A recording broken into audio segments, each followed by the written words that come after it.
My name is Ryan Sherrer, and I am the host of Business Uncensored. And if you want to know how fucking uncensored this is going to be, that should tell you. Look, I do not have the normal lineage through coming into business. I was a high school dropout. I was a factory worker. I was a truck driver. I was a shit-talking comedian. And I got a podcast that went reasonably well. And that got me into marketing. A lot of self-growth, a lot of meditation, a lot of getting off drugs has led me to being in the business world. I own a podcast production company as well. I've been into marketing for a decade now with tons of success. And so I do things a little bit differently. And I know that there's a lot of people out there in business that do things absolutely differently. And maybe the show's for you. Maybe you're one of those plasticky LinkedIn fucks that just hand everybody a card and you need to know how to be less than that and to be a little more normal. Or maybe you need to, you're weirder than we are and you need to rein that in. And maybe that's what we're here to help you do. But this show is just about real conversations with real people about real business. So when I decided to do this show, I was trying to find my perfect first guest.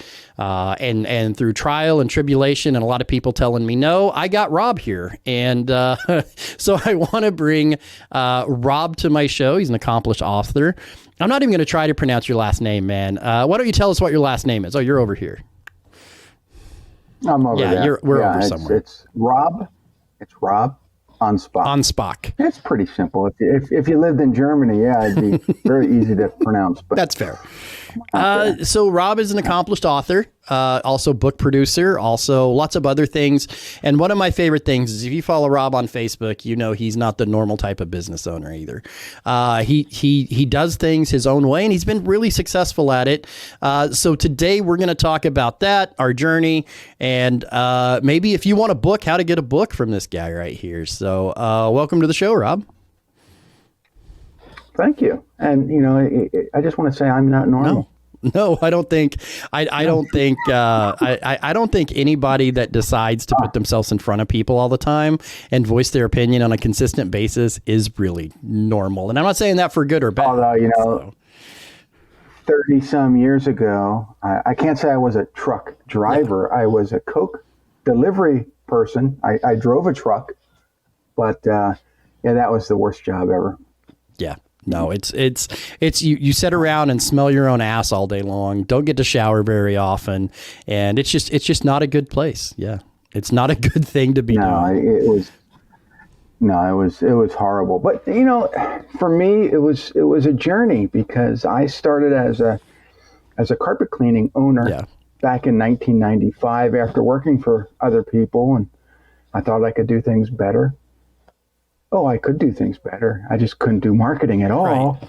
Right. And so for 3 years I struggled and almost went bankrupt and then discovered, hey, you know what? Marketing is important. And so I went out to Arizona, went to a seminar, learned marketing.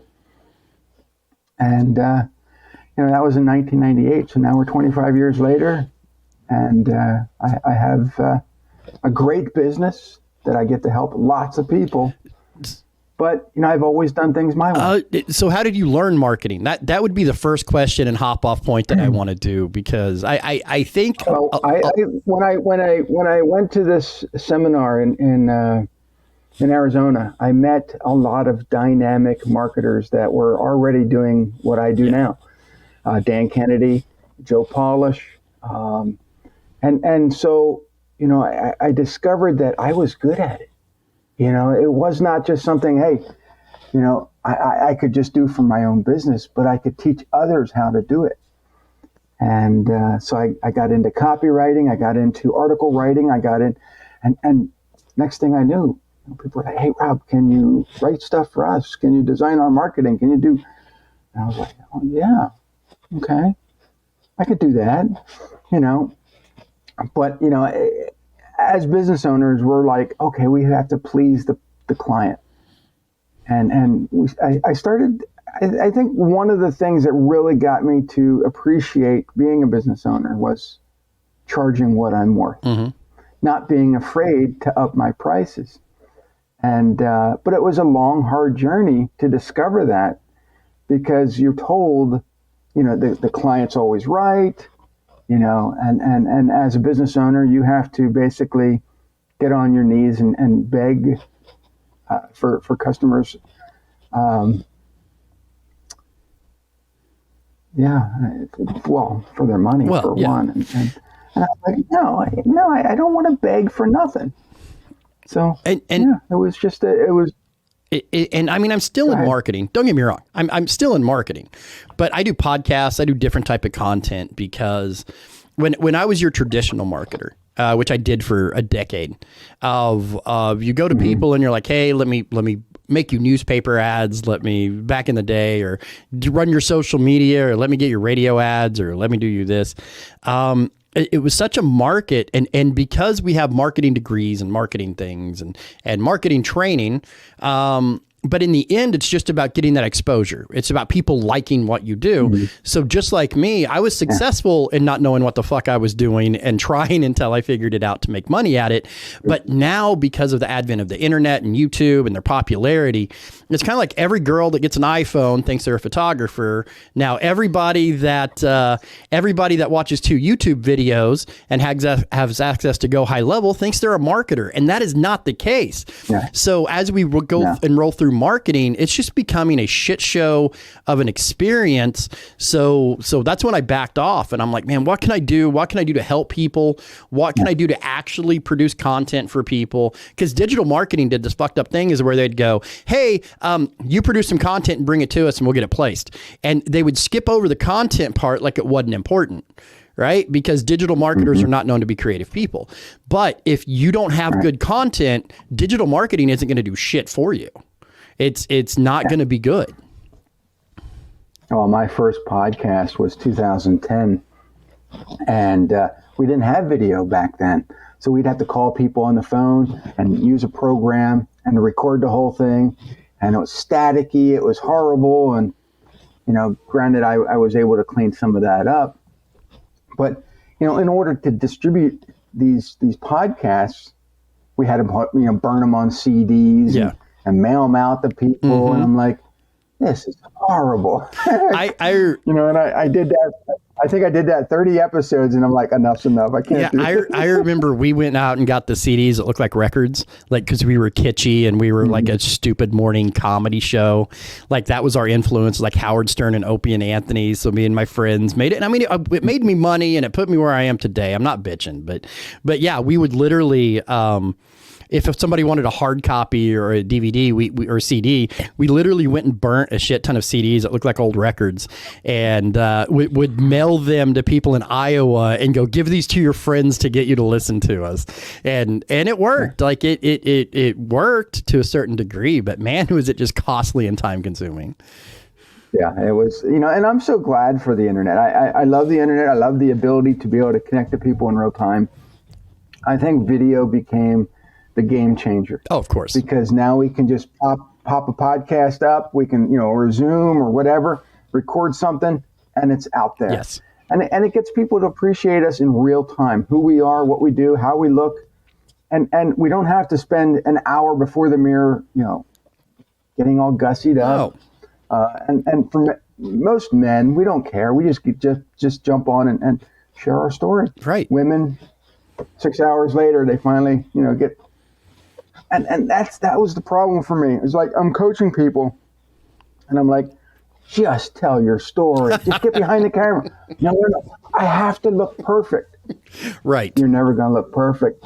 No, you're not. And I think I do care a little more than most dudes. I get my haircut like on schedule. I call him my hair therapist. I am straight. Yeah, I need to get a haircut. Yeah. But I shop. I like try to look good. I do. That's like, I don't know why that's important to me. Whatever. But you're right. Podcast has become a thing that if we want to go down that vein, I know how many episodes does your podcast have? You're on episode 1 of this one. How many is on yours? Yeah, I'll be recording episode 275 in a few days. Oh, wow. But it took me 6 years to get there. Oh yeah, of course. But podcasting has been in my life has been like a 12, 13-year journey. And it's funny, some of the guests that you get on podcasts, like I'm getting ready to go down to my studio and record videos for our service that says how to be a better podcast guest. And it's not just, I feel like it's put on pants when you go to Walmart. I feel like I'm going to go in there and talk about some real common sense shit to get people to understand how to be a better guest on a podcast. Well, I wrote a book called Power Guesting, and it's basically how to be a better guest on podcasting. And a lot of the things in the book are, I wrote that in 2017. I co-wrote it. Yeah.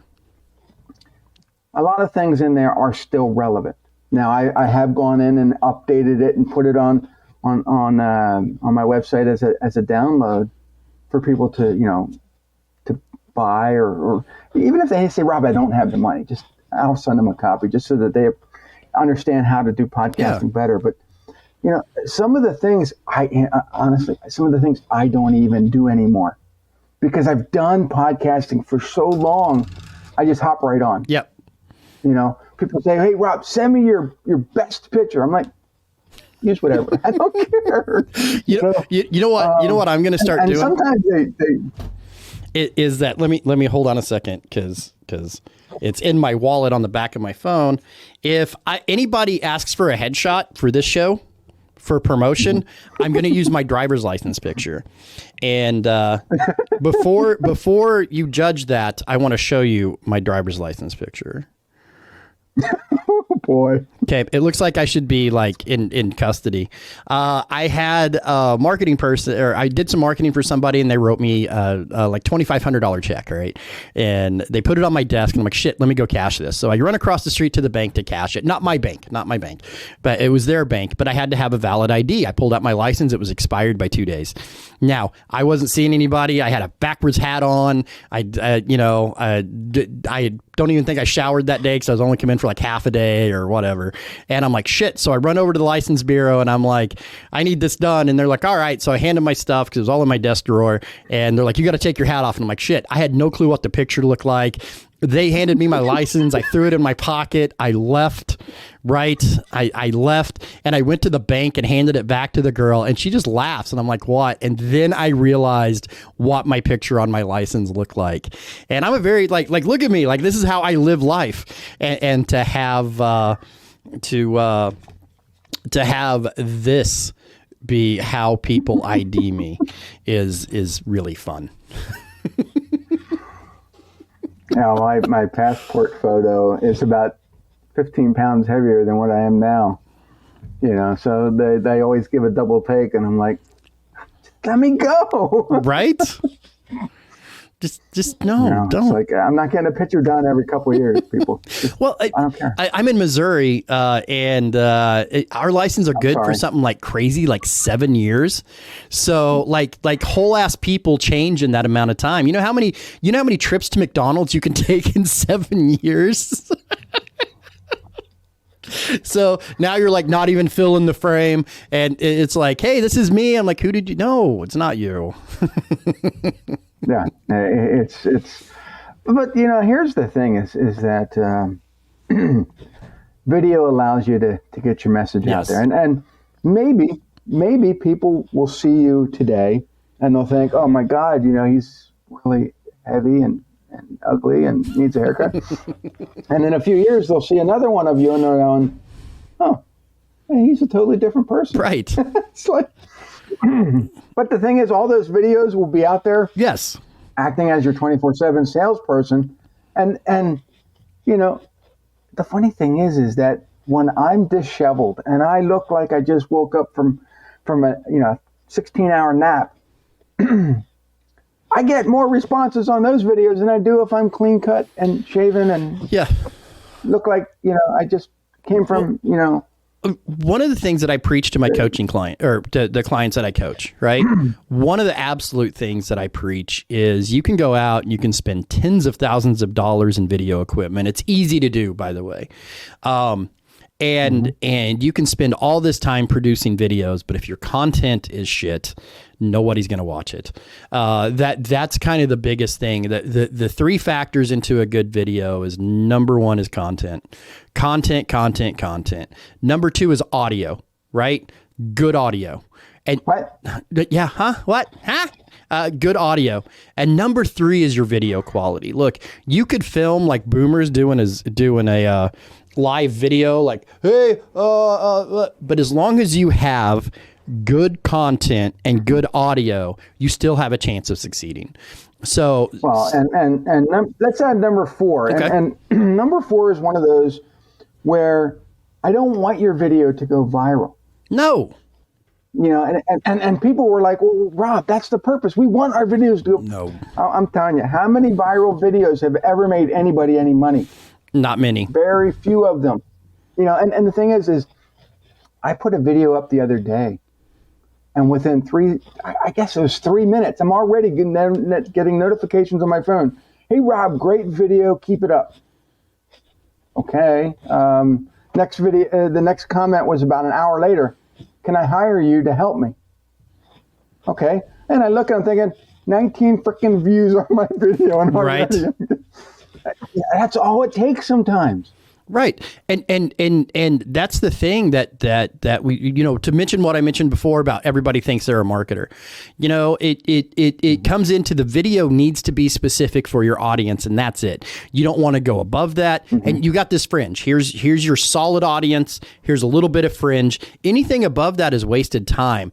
If I post a video and it gets 4,000 views, right? But for some reason it gets it for the wrong reason, then I got to sort through messages, through alerts. People will come to my website, people will do whatever. And it's more of a pain in the ass to deal with all of that than it is if my video gets 200 views and one person reaches out and I can make a meaningful connection. You know, viral videos are stuff for teenagers and stuff for TikTok stars. But business, you want those videos delivered to the right people. And that's where it should end. Let's talk about TikTok versus YouTube. Okay. You know, I've discovered that if I put something on TikTok, it'll say that, hey, Rob, you got 1,000 views. I'm like, okay, great. 0 comments, 0 nothing. I put something on YouTube, and I might not get as many views, but I'm going to get more people looking at it or commenting on it and taking engagement. Yes. So for me, YouTube has always been that place where I'm going to put my video first and foremost because that's my audience. TikTok is not my audience. There's a lot of people lurking on TikTok that just scroll. Of course. But it doesn't really matter to me. Let me tell you how to bust through TikTok. Let me tell you how to bust through that. Right? It is something that I've done in the past. I don't work on my personal anymore, but I help clients with their TikToks. So TikTok has a thing, and it's like dog talk, kid talk, plant talk, whatever. TikTok's algorithm is more addictive than crack because they know you and know how to get you there. Right?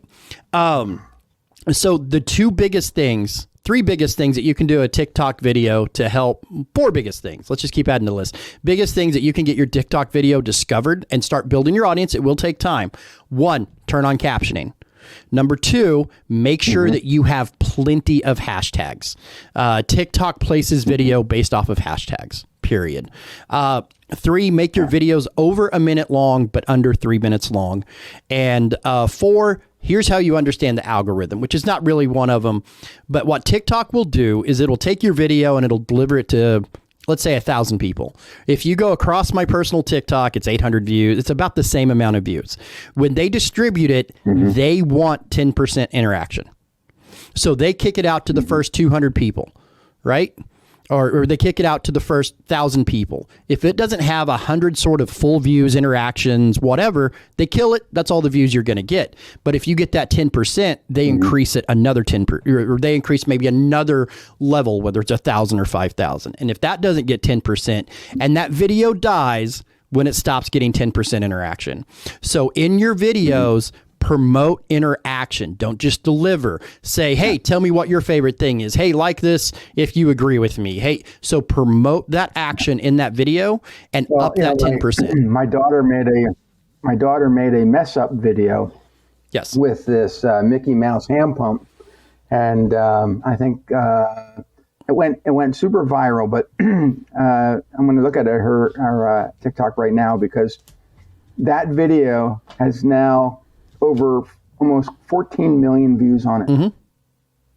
Yeah. For a mess up video. Yes. And so she remade a replacement video for it and showing the right way to do things. And it's only got 1 million views. And so sometimes an accidental video is going to work better in your favor than a normal one. When you say mess up video, can you expand on that just a second before I say the wrong thing?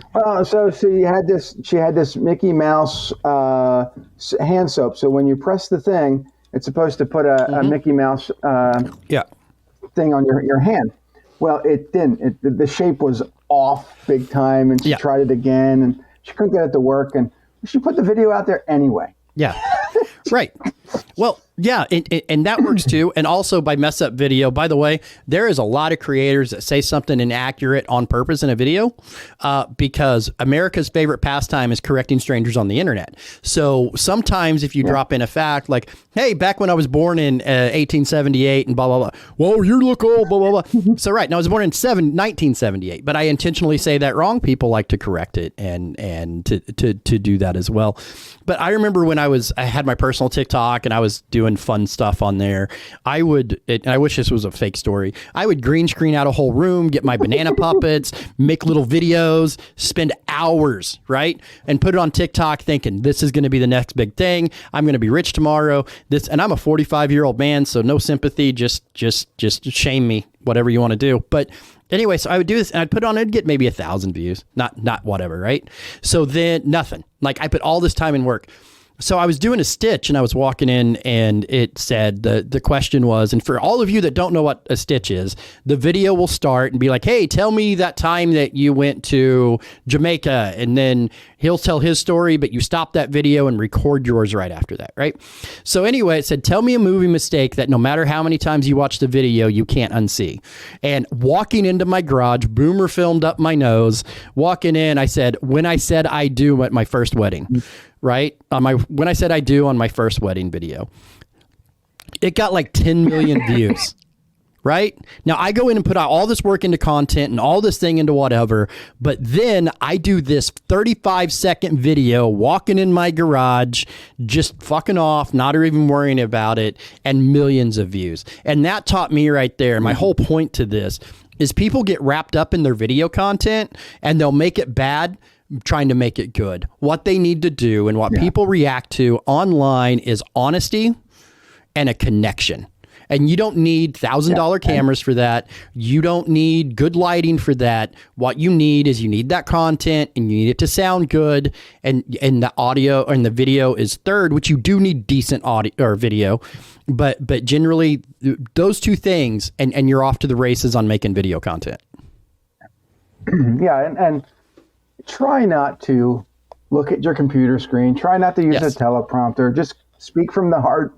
And I'm not a big fan of these influencers, although I do watch them on TV. Right. Excuse me, I'm losing my voice again.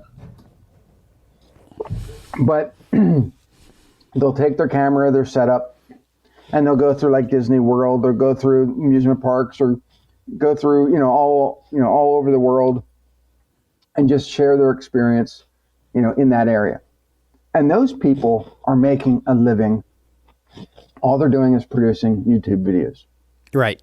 And so my point is, if these people can just find something out of nothing to produce and make money, what's stopping the rest of you that have a legitimate business, whether it be a lawyer, a plumber, electrician, and just record 50 of the common questions that people give you, and now you have 50 videos out there that share your answers that are working 24/7. Well, I have a small marketing company on the side that I help friends of mine, friends of mine, little local businesses that need marketing help. They don't pay me much, but I help them out, right? And Josh, I'm looking at you, motherfucker. I'm going to clip this out and send it to you. He comes in with we're starting to do video work, right? I'm getting him off of Facebook, kind of the same thing. We're starting to do video work, and he brings in like 4 pages of things he wants to talk about, right? And I'm like, Josh, that's not going to work. And he's like, but I want to let them know my process, that I care, and this is a rebate process, and you should look into this when you're doing contractors. And I'm like, no one gives a shit, Josh.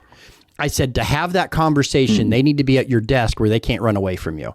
So you have to draw them to your office to do that. I'm like, next time you come to my office, bring me 4 different hammers, and we're going to talk about how those 4 hammers are different. That's how you capture people on your video and your media. Give them some information.